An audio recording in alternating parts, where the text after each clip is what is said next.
আজকের প্রথম খবরটা হলো পদপিষ্টের ঘটনার পর এবার মহাকুম্ভে 15 তাঁবুতে আগুন নেভাতে হিমশিম খেলেন দমকল কর্মীরা। পদপিষ্ট হয়ে মৃত্যুর ঘটনার রেশ কাটতে না কাটতেই এবার প্রয়াগরাজে মহাকুম্ভের তাঁবুতে আগুন লাগলো। তবে হতাহতের কোনো খবর নেই।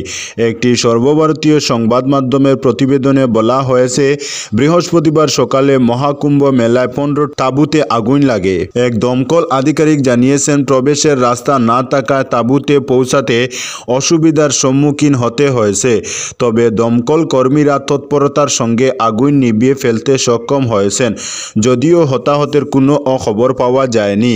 আজকের পরবর্তী খবরটি হলো, আমেরিকার মাঝ আকাশে বিমান কপ্টার সংঘর্ষে 64 যাত্রী মৃত্যু, নদী থেকে দেহ মিলল 28 জনের। ওয়াশিংটনে মাঝ আকাশে সেনা কপ্টারের সঙ্গে যাত্রীবাহী বিমানের সংঘর্ষে বিমানের সব যাত্রী মারা গিয়েছেন বলে আশঙ্কা করা হচ্ছে। আমেরিকার স্থানীয় সংবাদ মাধ্যম সূত্রে জানা গেছে, এখনো পর্যন্ত পটোমেক নদী থেকে 28টি দেহ উদ্ধার করা হয়েছে। বুধবার রাতে রিগান ন্যাশনাল বিমানবন্দরের কাছে আমেরিকান এয়ারলাইন্সের একটি বিমানের সঙ্গে মার্কিন সেনার ব্ল্যাক হক কপ্টারের সংঘর্ষ হয়। তারপরই পটোমেক নদীতে ভেঙে পড়ে বিমান ও কপ্টারটি। জানা যাচ্ছে, বিমানটিতে 4 জন বিমানকর্মী সহ মোট 64 জন ছিলেন। অন্যদিকে কপ্টারটিতে 3 জন মার্কিন সেনা ছিলেন, তবে তাদের ব্যাপারে এখনো কিছু জানা যায়নি। আজকের পরবর্তী খবরটি হলো, বাংলাদেশ পাকিস্তানের সামরিক পদক্ষেপের আহ্বান জানিয়ে মোদিকে চিঠি লিখলেন মহানবীকে কটূক্তিকারী সেই পুরোহিত। বাংলাদেশ ও পাকিস্তানের হিন্দুদের রক্ষায় সামরিক পদক্ষেপের আহ্বান জানিয়ে প্রধানমন্ত্রী নরেন্দ্র মোদীকে নিজের রক্তে একটি চিঠি লিখেছেন বলে জানিয়েছেন ইসলাম ও মহানবী হজরত মোহাম্মদ সাল্লাল্লাহু আলাইহি ওয়াসাল্লামকে নিয়ে কটূক্তিকারী ভারতের উত্তরপ্রদেশের সেই বিতর্কিত পুরোহিত ইয়াতি নরসিংহানন্দ। বৃহস্পতিবার শ্রী দুধেশ্বরনাথ মঠ শিবিরে সাংবাদিকদের সাথে কথা বলতে গিয়ে ইয়াতি নরসিংহানন্দ বলেন, তিনি প্রধানমন্ত্রীকে চিঠি লিখে দেশ দুটির হিন্দুদের রক্ষায় সামরিক হস্তক্ষেপের অনুরোধ জানিয়েছেন। তিনি বলেন, আবেদনের সমর্থনে স্বাক্ষর সংগ্রহের রক্তে লেখা চিঠিটি ডক্টর উদিতা ত্যাগী এবং ইয়াতি সন্ন্যাসীদের মাধ্যমে বিভিন্ন সনাতন ধর্মগুরুদের কাছে পৌঁছে দেওয়া হবে।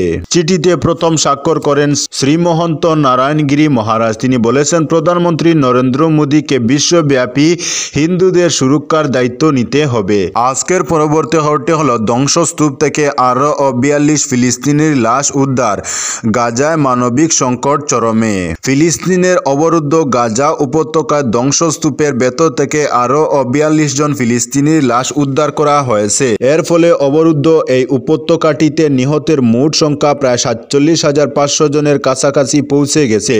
দীর্ঘ 15 মাসের বেশ সময় পর চলতি মাসেই ফিলিস্তিনের গাজায় কার্যকর হয়েছে যুদ্ধবিরতি চুক্তি। তবে এরপর থেকেই ধ্বংসস্তূপের নিচে থেকে একের পর এক উদ্ধার হচ্ছে নিহতদের লাশ, আর এতে করে বেড়েই চলেছে প্রাণহানির সংখ্যা। বৃহস্পতিবার 30 জানুয়ারি এক প্রতিবেদনে এই তথ্য জানিয়েছে সংবাদ মাধ্যম আনাদুলু। সংবাদ মাধ্যমটি বলেছে, ফিলিস্তিনি চিকিৎসকরা গাজার ধ্বংসস্তূপের নিচে থেকে আরও 42 জনের লাশ উদ্ধার করেছেন।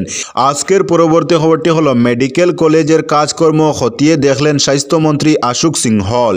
বরাক সফরে দ্বিতীয় দিনে স্বাস্থ্যমন্ত্রী আশুক সিংহল শিলচর মেডিকেল কলেজ ও হাসপাতাল পরিদর্শন করেন।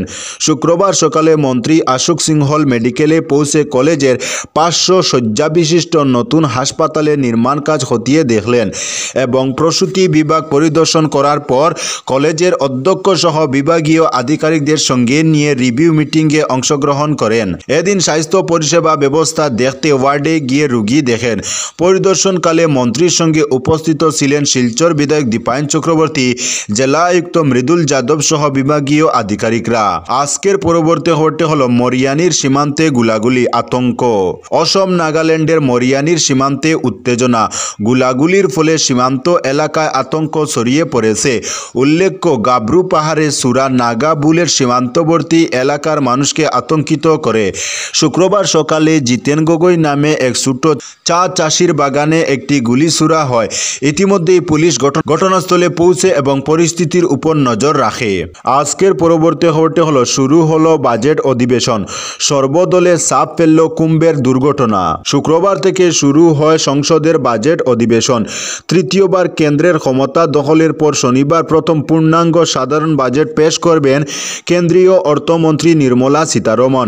তার আগে বৃহস্পতিবার কেন্দ্রের ডাকা সর্বদল বৈঠকে মহাকুম্ভে পদপিষ্ট হওয়ার ঘটনা নিয়ে সরব হল তৃণমূল সপার মতো বিরোধী দলগুলি। তার পাশাপাশি বিরোধী শাসিত রাজ্যগুলিতে রাজ্যপালের ভূমিকা, যুক্তরাষ্ট্রীয় কাঠামো, ইউজিসির খসড়া বিধি ও অর্থনীতি সংক্রান্ত ইস্যু নিয়েও সুর চড়ায় বিরোধী দলগুলি। কেন্দ্রীয় সরকারের তরফে অবশ্য কুম্ভের দুর্ঘটনা নিয়ে আলোচনার ব্যাপারে কোনো প্রতিশ্রুতি দেওয়া হয়নি বলে জানা গিয়েছে। তবে বিরোধী ইন্ডিয়া জোট স্পষ্ট জানিয়ে দিয়েছে, কুম্ভ মেলার ঘটনায় কেন্দ্র এবং উত্তরপ্রদেশের বিজেপি সরকারকে রেয়াত করা হবে না। এদিকে বিরোধীদের পাশাপাশি এবার এক দেশ এক ভোট নিয়ে বিস্তারিতভাবে আলোচনার দাবি তুলেছে এনডিএ শরিক জেডিইউ। সূত্রের খবর, জেডিইউ সাংসদ সঞ্জয় ঝা বিরোধীদের সুরে সুর মিলিয়ে এই ইস্যুতে সমস্ত পক্ষের সঙ্গে বিস্তারিতভাবে আলোচনার দাবি তুলেছেন। সংসদীয় কমিটিগুলির কাজকর্ম নিয়েও এদিন সরব হয় বিরোধী দলগুলি। এদিন সংসদে আসন পরিবর্তনের বিষয়ে ক্ষোভ প্রকাশ করেছে এনডিএর শরিকরা। আজকের পরবর্তী খবরটি হলো কুরআন পুড়িয়ে বিতর্কে জড়িয়েছিলেন, গুলিতে খুন সেই সালওয়ান মমিকা। সুইডেনে কুরআন পুরানোর ঘটনায় বিতর্কিত ইরাকি খ্রিস্টান সালওয়ান মমিকাকে গুলি করে হত্যা করা হয়েছে। বৃহস্পতিবার ফরাসি সংবাদ মাধ্যম এই খবর দিয়ে জানিয়েছে, এদিনই স্টকহোমের একটি আদালতে মমিকার বিরুদ্ধে জাতি বিদ্বেষ উস্কে দেওয়ার অভিযোগ সংক্রান্ত একটি মামলায় রায় ঘোষণার কথা ছিল, কিন্তু আদালতে পৌঁছানোর আগেই তাকে হত্যা করা হয়। আদালত জানিয়েছে, বিচারাধীন আসামির মৃত্যু হওয়ায় রায় স্থগিত রাখা হচ্ছে। মামলার রায় 3 ফেব্রুয়ারি ঘোষণা করা হবে। স্টকহোম পুলিশ জানিয়েছে, সডারবিলে শহরে এক ব্যক্তি গুলিবিদ্ধ অবস্থায় বুধবার রাতে উদ্ধার হওয়ার পর হত্যাকাণ্ড সন্দেহে তদন্ত শুরু হয়েছে।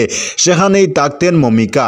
বাড়িতে ঢুকে তাকে গুলি করে হত্যা করা হয়। গুলি চলার খবর পেয়ে ঘটনাস্থলে গিয়ে গুলিবিদ্ধ ব্যক্তিকে হাসপাতালে ভর্তি করা হলেও বাঁচানো যায়নি। পরে মৃত ব্যক্তির পরিচয় জানা যায়। ঘটনায় জড়িত থাকার অভিযোগে ইতিমধ্যে 5 জনকে গ্রেফতার করা হয়েছে। কেন এই খুন তা জানা না গেলেও মমিকার বিরুদ্ধে মুসলিম বিশ্বে তীব্র অসন্তোষ ছিল। তো বন্ধুরা, আজকের জন্য এতটুকু। পরবর্তী কোনো নতুন ভিডিওতে দেখা হবে, তখন অবধি ধন্যবাদ।